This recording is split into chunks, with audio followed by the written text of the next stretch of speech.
Selamat malam Mirsa, Anda menyaksikan Dua Sisi bersama saya Dwi Anggia. Mirsa, kita sama-sama sudah menjalani pesta demokrasi kemarin di seluruh Indonesia. Bagaimana pilkada serentak sudah berlangsung pada tanggal 27 November yang lalu. Dan kita juga melihat dari hitungan detik demi detik, jam, kemudian diumumkan secara hitung cepat. Ini belum bisa disebut sebagai kemenangan secara ansih ya, karena hitung cepat yang dilakukan oleh sejumlah lembaga survei yang kemudian dipublish di sejumlah media. Dan tahap penghitungan yang secara resmi, real count masih berlangsung di KPU tentunya. Tapi dari hasil quick count atau hitung cepat ini sudah bisa dilihat di sejumlah daerah, di sejumlah provinsi siapa pasangan calon yang mulai unggul. Seperti kita lihat di Jakarta, pasangan Pramono Rano unggul, kemudian di Jawa Barat ada pasangan Deddy Mulyadi, dan di Jawa Tengah Ahmad Lutfi, kemudian di Jawa Timur Khofifah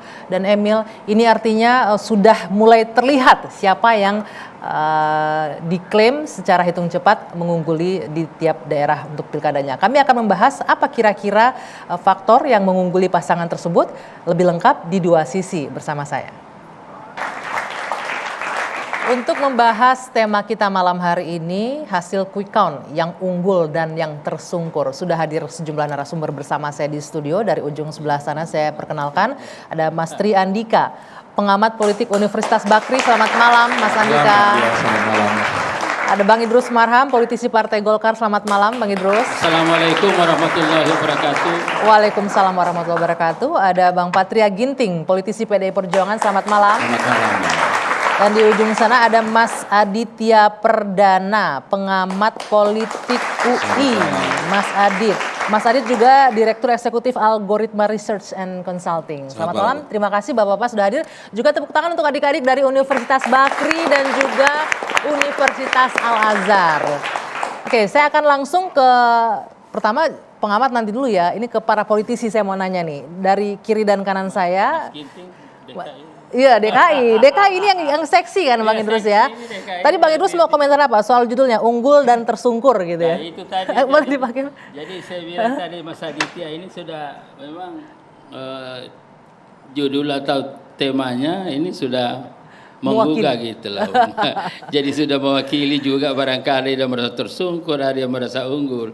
Tapi saya kira tidak lah bagi, karena Bang Idrus merasa unggul atau tersungkur nih? Tidak, karena kita paradigmanya beda. Karena antara saya dengan Mas Ginting ini kan sebenarnya bukan lawan, tetapi adalah mitra kerja untuk Indonesia. Betul. Oke. Jadi paradigmanya itu Mbak. Kalau kita anggap sebagai lawan mungkin tersungkur dan menang. Tapi di beberapa daerah ada yang koalisi juga kan, Golkar dan PDIP. Nah, sekarang kita koalisi tapi. Betul, kita bahas satu persatu. Kita yang disoroti cukup banyak oleh publik, ini salah satunya ada beberapa wilayah besar. Kita lihat ada DKI, DKJ, kemudian ada Jawa Barat, Jawa Timur, Jawa Tengah. Kita bahas soal Jakarta terlebih dahulu nih, Bang Patria. Kita boleh kami tampilkan terlebih dahulu ya hasil quick count untuk beberapa daerah. Nah, ini untuk Jakarta.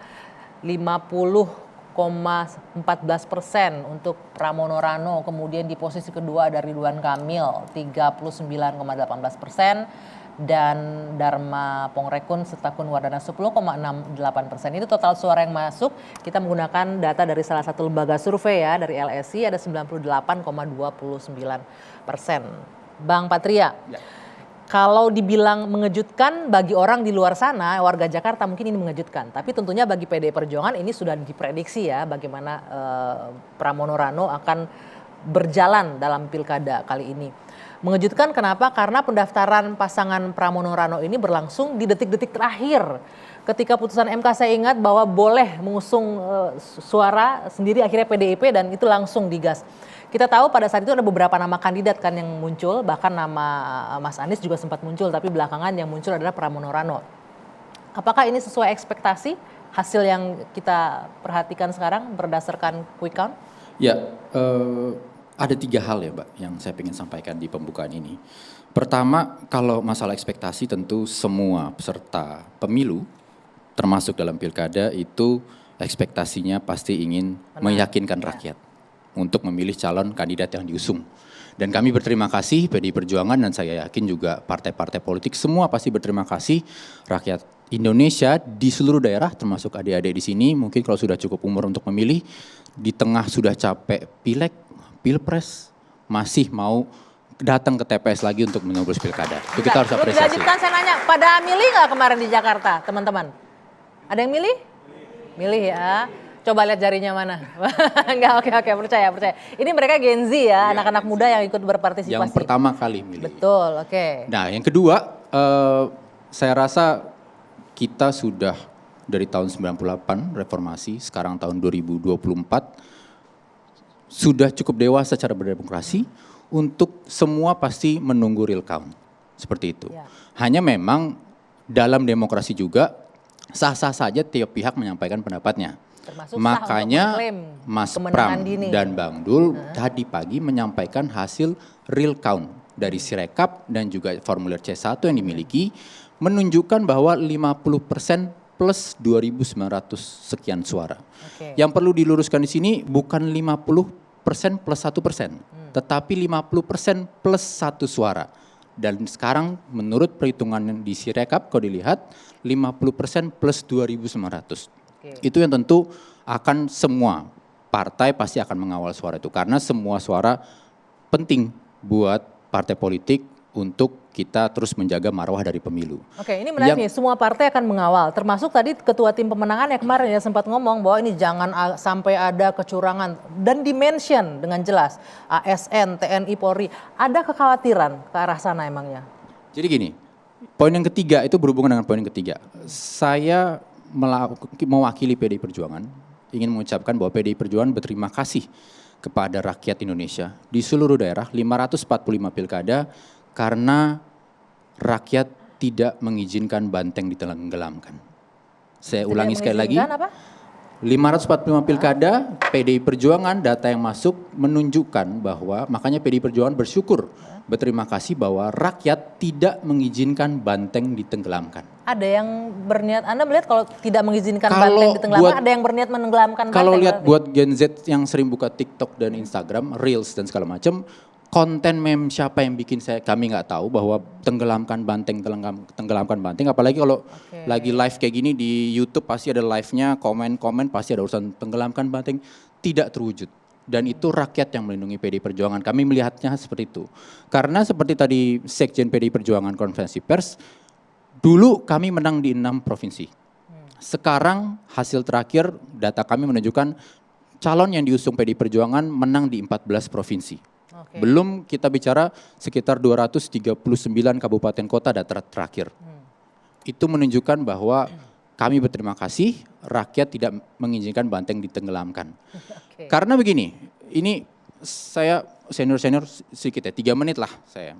Kemarin jangan kepanjangan, nanti kita bagi dulu yang lain. Oke, pokoknya boleh. saya tangkap poinnya, rakyat tidak mengizinkan banteng ditenggelamkan, satu. Yang kemudian disampaikan juga adalah bahwa ini klaim kemenangan berdasarkan real count ya, berdasarkan quick count sementara khususnya untuk DKI ini yang kita bahas. Berdasarkan DKI. real count kalau kami konferensi pers tadi. Oh, langsung berdasarkan dari real count. aplikasi C1. Sirekap yang bisa diakses oleh semua orang.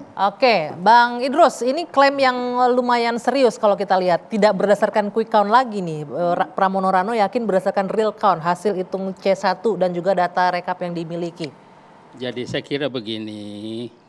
Pertama tadi saya sampaikan bahwa paradigma kami dari Partai Golkar dan bahkan dari Kim dan juga Pak Prabowo selaku Presiden.